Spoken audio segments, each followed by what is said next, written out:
Hello everybody, welcome back. Frank the Taper here, and today is episode 7, live from bedroom number 2. Now in the last episode, episode 6, and 6 or 6.5, whatever it was, we learned how to run the nails. First coat them, learned how to spot them, then we learned how to run them. These are now second coated.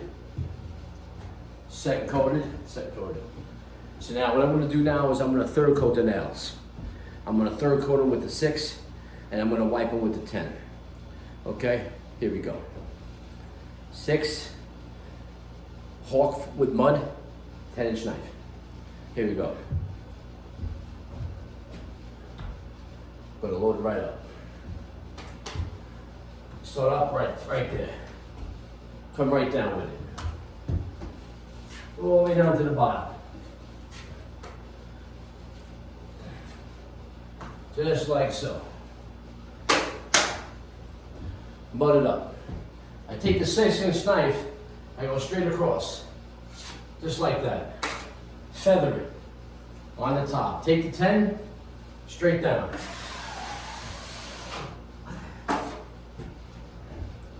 Third coated. That's it, simple as that. Third coated nail. Now, when that dries, when this dries now, this seam here, let's move the camera. So when this dries, it gets sanded, and that's it. It's ready for paint. It's ready for paint. It's been foot roughed, it's been second coated, touched up if it needed any, and now it's third coated. That gets sanded very lightly, and then that's it. Ready for prime. Here we go again. Okay? Always make sure there's no cheese on it. Nails are clean. Just like this. Mud it up. Mud it up just like that. Okay? There we go. Feather the top. Like that.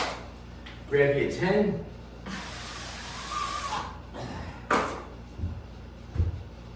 Straight down. Straight down. Nothing to it. That's it.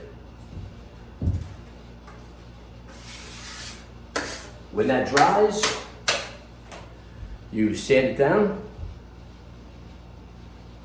and it's ready for paint. That's it.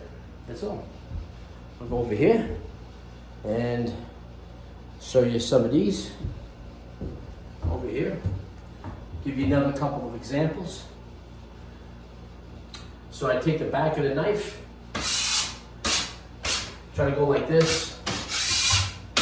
Knock any cheese or anything off that might be on there. You don't want that getting into your mud. So, mud up to 6. Come right down with it.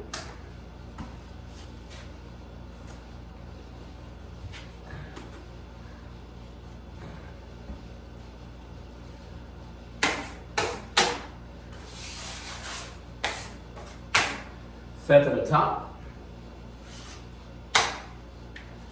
Wipe it down with the 10.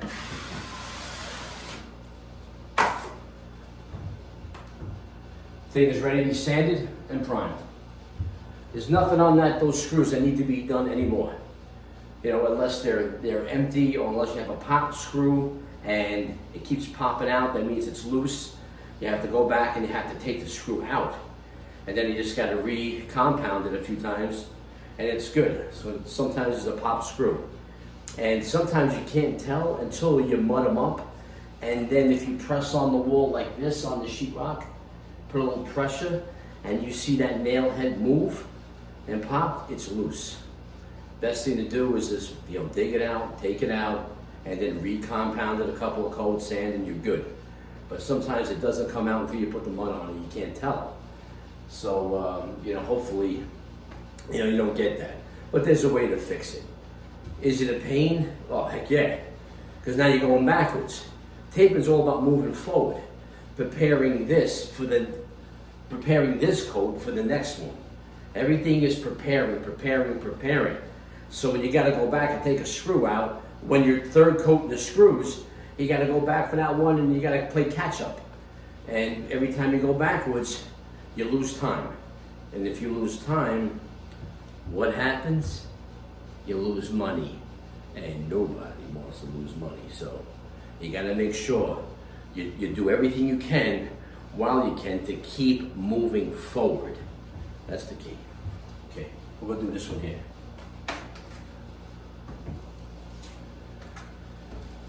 Come right down with it.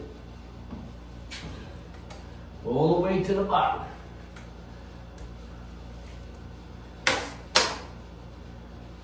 Right. Feather. Wipe with the 10.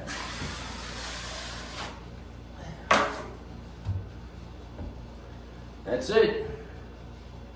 That's ready to go. Now with this one here, you got a little bit of a line. Must have had a little piece of grit or something in the compound. There's a little tiny line. So if you see that, you can wipe it again.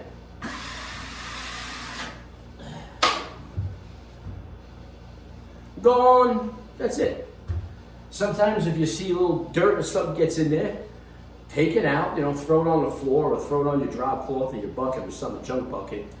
And then you can re-mud it and you can wipe it again. That's all. It's not the end of the world. If something happens, you might have to wipe it twice.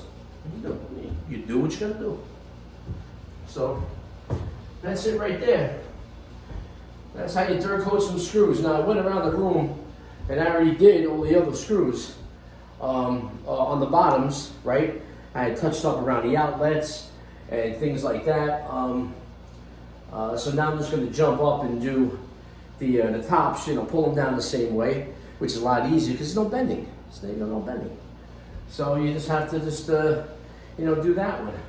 And what you do on the bottom, like I said before, everything is repetitive, including the way I explain things. I go over things, I keep repeating myself, same thing. So I feel like I'm talking to my kids. I just keep the same thing over and over again. But maybe you guys will listen. So on the top, same thing as the bottom. Same thing. So the way you mudded up that seam you wiped, I do the same thing on the top. And the same thing on the ceiling. Now I did the ceiling before, and I coated it, I ran the screws, and I coated them, okay? And I'll actually show you. So on the wall ceiling, same thing, except you're working above your head. Hold on for a second.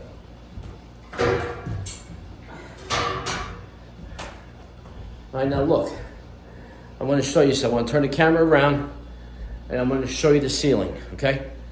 All right, here you go. Now watch. See the ceiling? Okay. Now the ceiling has 3 seams going straight across and then 1 over here going the opposite way. So what I did was I coated the 3 long seams on the ceiling. When they're dry, I'm going to come back and I'm going to run the other seam right across these 3. And you can see I coated all the nails. They're second coated. I ran them all and coated them again. So what I just did on the walls here with these, I'm going to do, see I got to do the top? I'm going to do up there. Same thing. You can see around the room where I did all the bottoms of the nails. Okay, I didn't do the seams yet. I didn't do the pre-fill coat. All right, but I third coated the nails, not so much the seams, but I did touch up the seams a little bit while I was down there, especially around the outlets. Like down there, like over here, like down there in the corner. You have to do those things. If you're gonna bend down and you're gonna, do an outlet and there's something next to you that needs a little fill or a little leveling, you do it. You do it. You do whatever you can to reach, So whatever, if a seam needs a little bit of touch up, it's a little empty or you got a ridge or something, hey man, just fix it up, Scrape it down with your knife a little bit, then hit it the opposite way, and you're good. So I'm gonna go up on now and do the tops, and you can see a little bit more. I'll get on the baker. I will set up the camera a little bit, put it up there so you can see, like up a little higher, like right there, okay? And then I'll go and I'll do the tops of these, and then you'll be able to see. But it's really simple. Like I said, it's repetition, and then guess what? Repetition. You just got to keep going over it. And the more you do it, the better you get. Once you get down to the fundamentals, you can do this on your own. If you just do a little simple things, there's no reason why, after watching these videos, you need to hire somebody to fix a hole in the wall or to fix, little things. I'm not saying you could do a whole room, but I'm just saying, even if you don't do it, you'll know how it's supposed to look and how it's supposed to be done. So nobody can pull no wool over your eyes and say, I only do 2 coats, or I don't sand, and I don't do this, and I got a trick, and blah, blah, blah, blah, blah, blah, blah. One story after the next. You've seen it, you know it, you know what it's supposed to look like, you know what it takes to get there, so nobody can fool you, okay? But if you have a little job in your house, a little handyman special thing, and you can't get nobody because everybody wants to make $1 million to do everything, they want to do a hole this big and they want, 100 grand. Instead of just, doing it for like, $20, $30, $40, $50. Anyway, that's a different story anyway, but you can do something like that. So why pay somebody for something that you can do almost just as good if you get the fundamentals? On this channel, it's about the fundamentals, learning, and saving money. Okay, remember, your money is best in your pocket, not mine, yours. All right, and I'm trying to keep it there. I'm trying to help you. All right, let's go up there and do this.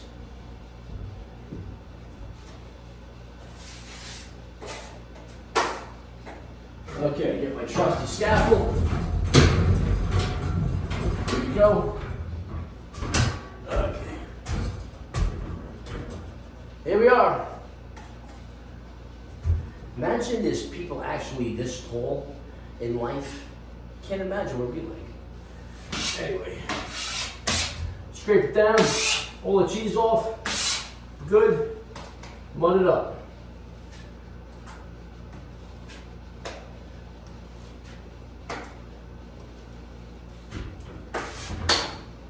Mud up. Feather the top with your 6-inch knife. Come down with your 10.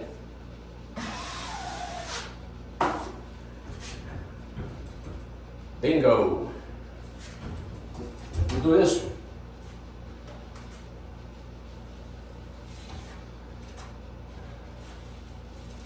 There we go. Mud it, feather, come down to 10. That's it. Those nails can be sanded and primed now. There's nothing that needs to be done. Unless there's an issue with a screw or something, then you fix it. But with that, nothing. Now, I'm going to move my baker to those other 2 over there. And this is how I move it. I just kind of shimmy around.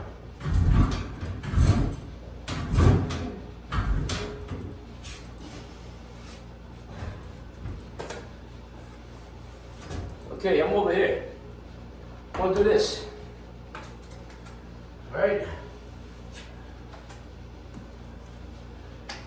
Mud it up. Feather the top. And you wipe it. End of story. There you go, done. I don't know if you can see over here, but same thing. Come down, make sure there's no cheese on it.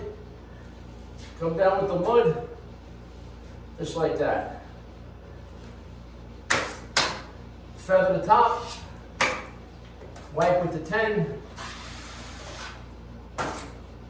and you're good. Good to go. That's it. Now, I'm going to do my little shimmy, get the baker around, then I'm going to get down. And that's it. So you can see, we just did it now. You look at the top and bottom. The bottom looks wider, right? Well, the top is still wet. It didn't dry yet. So that's why it looks like really skinny and the bottom looks thicker. But when this dries up, it's going to match the bottom. It's going to be done, okay? Now in the next episode, episode 8, what I'm going to show you is a pre-fill. It's basically like It's basically like a pre-polish. It's like a thicker skim. I use the regular mud. I don't water it down. I don't thin it out. It's just this. So I go over this seam again. I go a little bit wider than what's there, and I pull it off like I did the nails. I'm not gonna leave a lot of mud on. You'll see when I do it. I'm gonna go a little bit wider than the seam, and then I'm gonna pull it up really tight. And you'll see the difference in the light gray and the dark gray, and that basically is a fill coat. I'm gonna fill it, okay?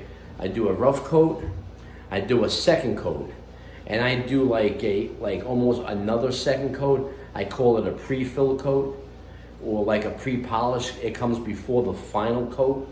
And then when that's done, I sand it down, and then I'll show you how I make the mix and whatnot, and then we'll put on a nice skim coat. Thin, I add some things into the compound. It sparkles when you touch it, it feels like glass. And then that's it. So I do a full coat system. It's easier for me. I do it because I believe it comes out better and it's easier on the sanding.